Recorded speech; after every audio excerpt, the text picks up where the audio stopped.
မိဘတဲ့ပို့ပြီးတော့ကျေးဇူးတင်စရာကောင်းတဲ့ပုဂ္ဂိုလ်ရှာကြည့်အောင်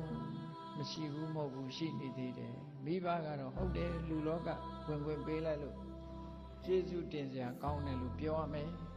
လူဖြစ်လာတယ်မိဘရဲ့အကျိုးကျေးဇူးကြောင့်ကျေးဇူးတရားကြောင့်လူဖြစ်လာဒါဖြင့်မိဘတဲ့ပို့ပြီးတော့ကျေးဇူးတင်စရာကောင်းတဲ့ပုဂ္ဂိုလ်မြတ်စွာဘုရားထောက်ပြထားတာရှိတယ်ဒါကြောင့်မို့နော်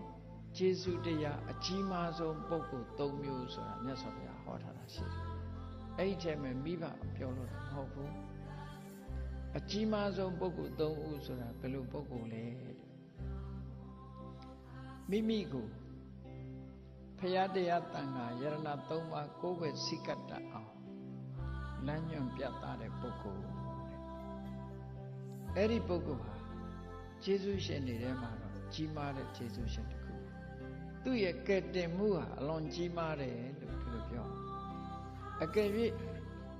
ကိုယ်ွယ်မှုမှားသွားရင်ဒီပုဂ္ဂိုလ်ဟာဒုက္ခရောက်သွားနိုင်တယ်မှန်ကန်တဲ့ကိုယ်ွယ်မှုမှန်ကန်တဲ့လမ်းကြောင်းကိုတင်ပေးလိုက်လို့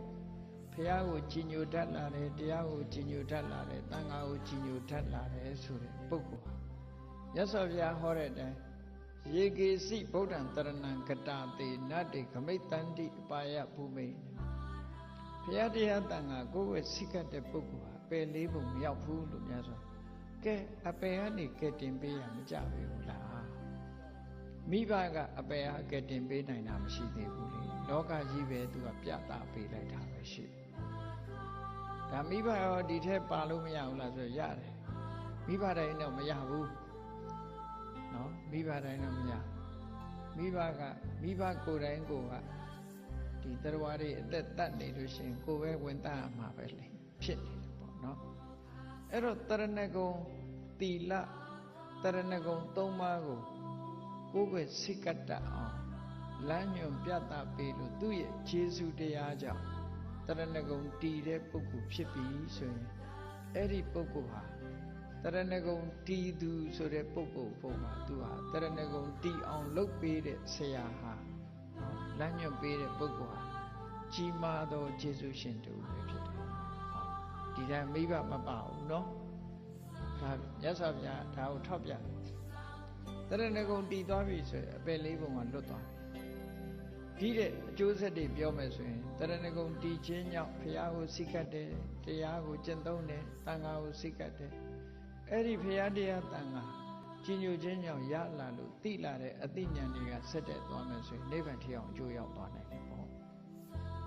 အပယ်လေးပုံကလွတ်ရုံနဲ့မကဘူးနောက်ဆုံးမှာတန်တရားဝဆင်းကလွတ်ကင်းနိုင်တယ်ဆိုတဲ့အကျိုးကျေးဇူးထီအောင်ကျေးဇူးပြုတာဖြစ်သောကြောင့်ဒီပုဂ္ဂိုလ်ဟာကျေးဇူးတရားအကြီးမားဆုံးသောပုဂ္ဂိုလ်သူအဲ့တော့အတိအတိလူတိုင်းဟာကိုယ့်အတွက်ကျေးဇူးတရားအကြီးမားဆုံးပုဂ္ဂိုလ်ဘယ်သူလဲကိုယ့်ကိုစဉ်းစားငါဟာဘယ်သူကြောင့်ဘုရားတရားတန်ခါယရဏ၃ပါးဆိုတဲ့ကြည်ညိုမှုလေးစားမှုဆိုတဲ့အသိဉာဏ်ကိုရပြီးတော့ကြည်ညိုကိုးကွယ်တာလဲလို့ဆိုတာကြည့်လိုက်လို့ရှိရင်အဲ့ဒါလို့ကြည်ညိုကိုးကွယ်တာအောင်ဟောပြောတဲ့ပုဂ္ဂိုလ်ဟာ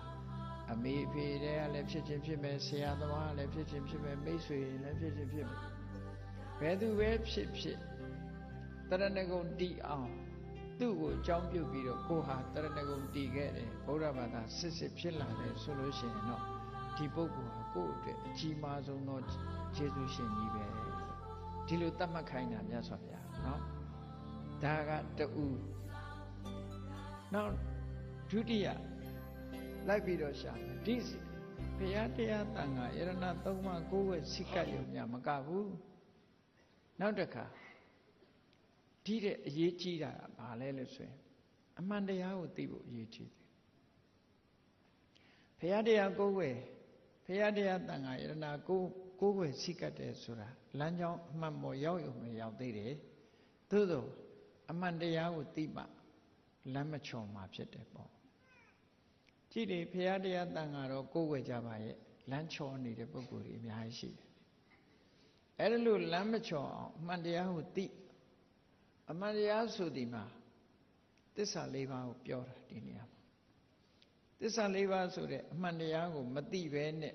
တဏှာဝကလွတ်တယ်ဆိုတဲ့ပုဂ္ဂိုလ်မရှိဘူးမြတ်စွာဘုရားကိုယ်တိုင်ကနေပြီးတော့ ယန္တော်တွေကိုဆုံးမဟောကြားပေးတာရှိတယ်ဟောဒီသစ္စာလေးပါးကိုမသိလို့တဲ့ငါရောသင်တို့ရော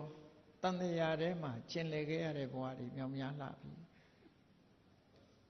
အနမတက်ကတန်တရားတစ်ခွင်မှာဟောဒီသစ္စာလေးပါးကိုမသိလို့တို့တွေကတန်တရားလဲလာခဲ့ရပြီလို့